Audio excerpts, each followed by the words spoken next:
Hi, this is Ruth Theresa with One Inspiring Woman, and today I'm answering a Dear Ruth Theresa question. So this came in from a client of mine who recently had a visit to San Francisco and went somewhere in particular. So let me introduce myself and I'll get right to that question. My name is Ruth Theresa with One Inspiring Woman. I'm an intuitive psychic medium here in the Sugar Land area that's just outside of Houston. So I see clients for many different reasons to gift them a message from a loved one that's passed or their angels and guides, or give them insight into what's about to happen to them in their life. So I love that you're joining me today. Make sure that you subscribe, like, and share my video with other people that would be interested. And if you'd like to, you can even comment. So let's get down to my Dear Ruth Theresa question. You ready for this one? Dear Ruth Theresa, I recently went to Alcatraz and I could feel so much energy. And I found out the first prisoners landed on Alcatraz Island on August 11th, 1934. Why is there still so much energy in that area? So there is tons of energy on Alcatraz, and in different parts there's going to be always different areas that have more energy than others. But I will say there's a lot of people that had very, very negative, of course, if they're doing something to go into federal prison for, that they had very negative energy, that they were and they were there for a long period of time. So like their energy kept contaminating this island with more and more negative energy. So it's kind of like negative on top of negative on top of negative. And so it just kind of makes it worse and worse and worse. So one of the other things I get is this island actually didn't start out this way. It had very beautiful energy many, many years ago.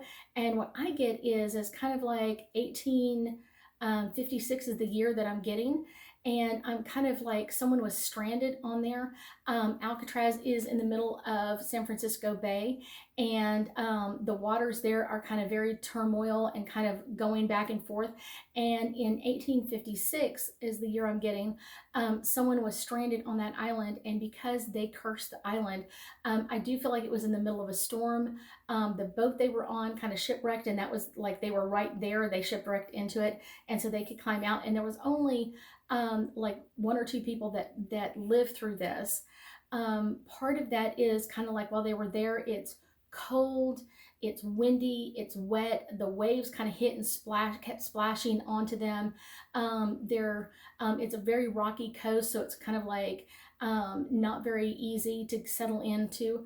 It's one of those. It's very protected, and when they try to get people's attention, that boats that are passing by, or ships during the storm, they were unable to, and so they kept cursing like, damn this island.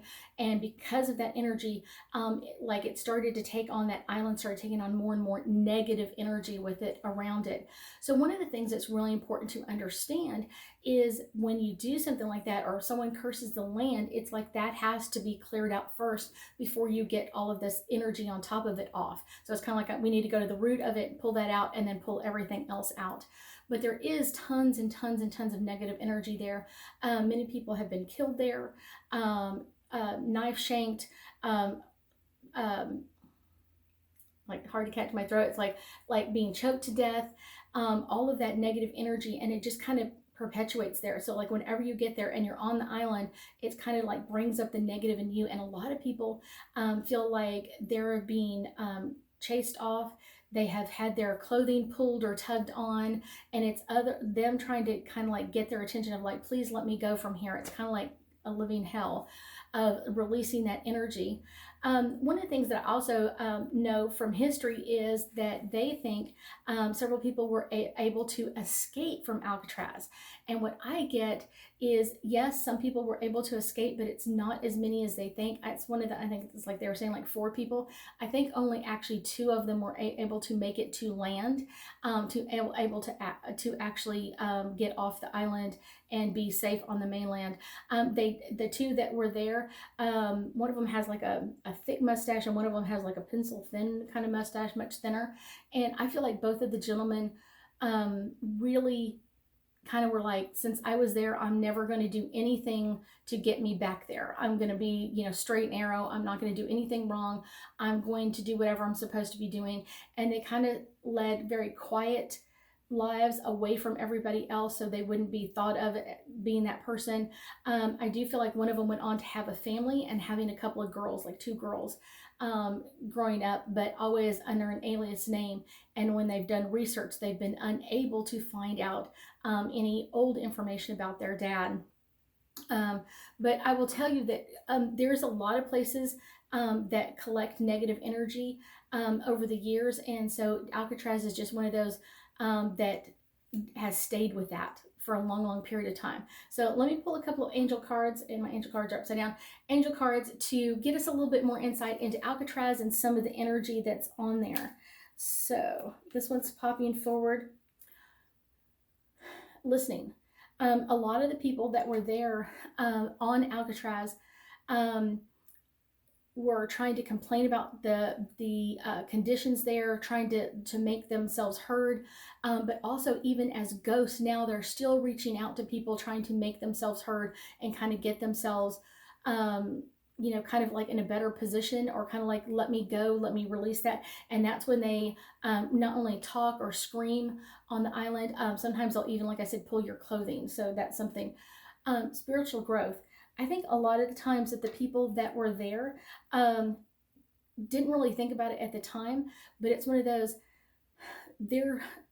because they were such into bad things and they knew what they were doing was wrong, it's kind of like they stifled their spiritual growth. Because I know I'm doing something wrong, I can't move forward. And so some of them are like stuck on that island because they don't want to go up to heaven and kind of like face what they've done to other people and hurt them. So it's like, I'd rather stay here on this island than leave. My next one that's popping out is healing. This is really what Alcatraz is all about, is bringing healing to, not only to that island, but to the world. When you bring up negative energy and kind of curse something like, oh, I hate this, or whatever else, you're kind of infusing that negative energy into whatever you're cursing. Oh, I hate my cell phone, it's not working correctly. Or, oh, I hate this chair, it's always bumping my toe, or whatever it is. You're infusing that item with negative energy. And really, it's kind of more your fault. Maybe you need to learn how to use your phone better, or maybe you should walk more around the chair than you are. Giving it a better energy than that. One of the things is when you do that, you are cursing that item forever until that energy is removed. And that's important. People hang on to old energy forever sometimes. And all it needs to be done is healed and brought into the light so it can be released, and then releasing all of that, everything that they've caught up since then. It is one of the best ways to kind of bring healing, not only to ourselves, but to our world as a whole. I thank you so much for joining me today, and I know that we'll be talking again soon.